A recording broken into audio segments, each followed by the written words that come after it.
Hello, I'm Alex Mulcahy, the publisher of Grid Magazine. Today I'm here with Aminata Sandra Calhoun. We are at the corner of Wyalusing and Belmont, and we are in an oasis of beauty, artistic beauty, natural beauty, and humanitarian beauty. I'm going to throw that out there too. So let's talk about how this space was created. What is the genesis of this?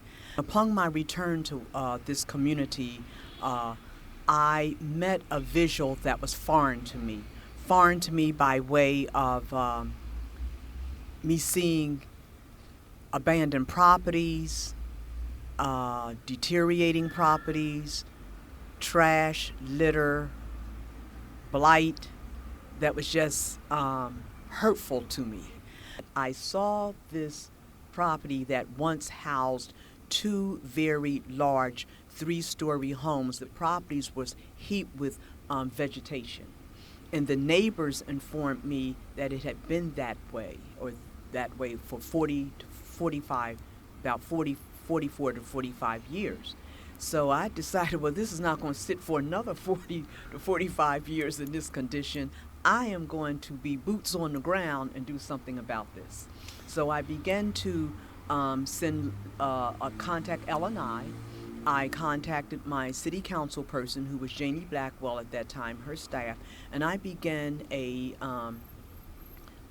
sure enough project of what can be done about what was ever under this property. Eventually, I would say approximately, it was December of 2017 that the properties were demolished.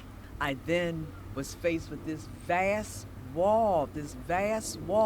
I stood in front of the wall for several days saying, mural, mural on the wall, here we come. You know, I just can't have this vast wall naked. And all I could see in my vision is a mural.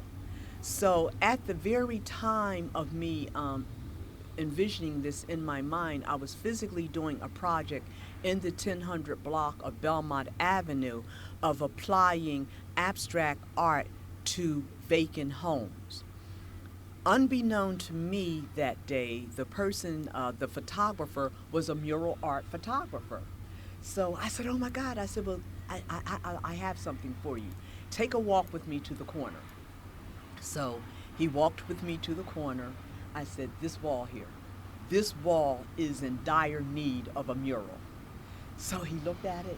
He didn't say anything. He grabbed his phone and he called what was then Kathy Harris. He said, Kathy, I'm standing here with Aminata, and I am standing in front of a such and such wall, and I really think you need to come down here and see this, because I believe this is what you're looking for.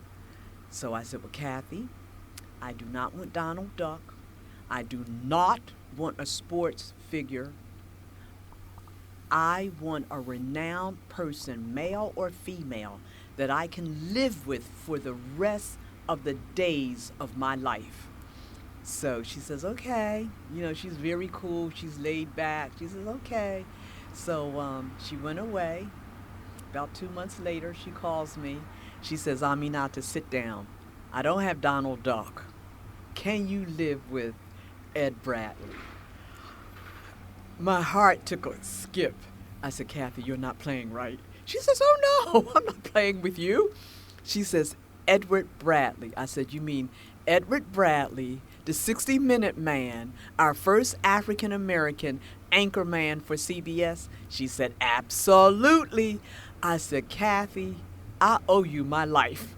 Absolutely, I can live with Ed Bradley. He was a staple in my household.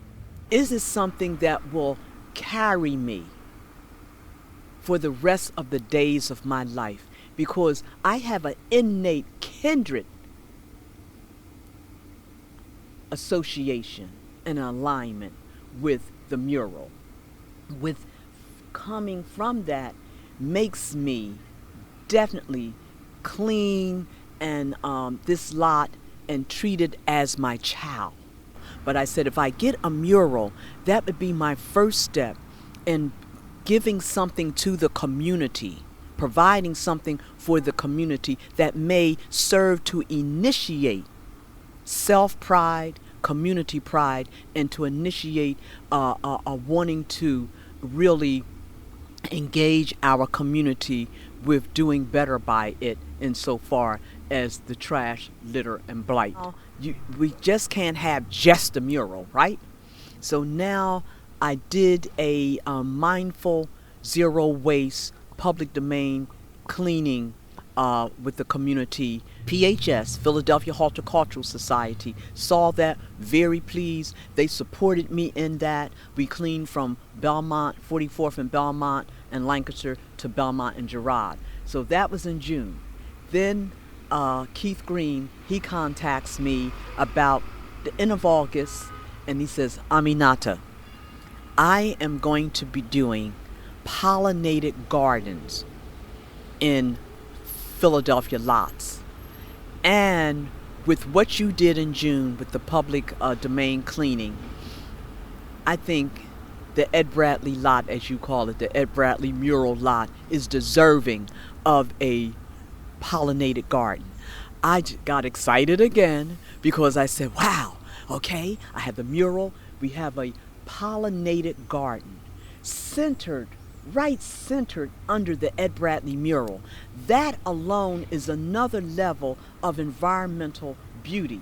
This is a beautiful garden here, and I don't know how. Are you familiar with the different plants, and have you encountered I just walking through, I saw so many bees. Yes. This is a bee and that's haven what a pollinated, right here. And that's what a pollinated garden does. It draws those bees, and from the bees to the butterflies. Now, I'm still studying pollinated gardens, and I can't astutely tell you what every plant is in the pollinated garden, but I can tell you about the beauty. I can tell you about the color, and look at the color combination, that lavender with the yellow. This pollinated garden serves for my mental health. It gives me an air of me seeing beauty amongst the other ill vices that's in the community. And you spend a lot of time actually cleaning up litter yourself, and Yes. Let's talk about the relationship of litter and health as you see it.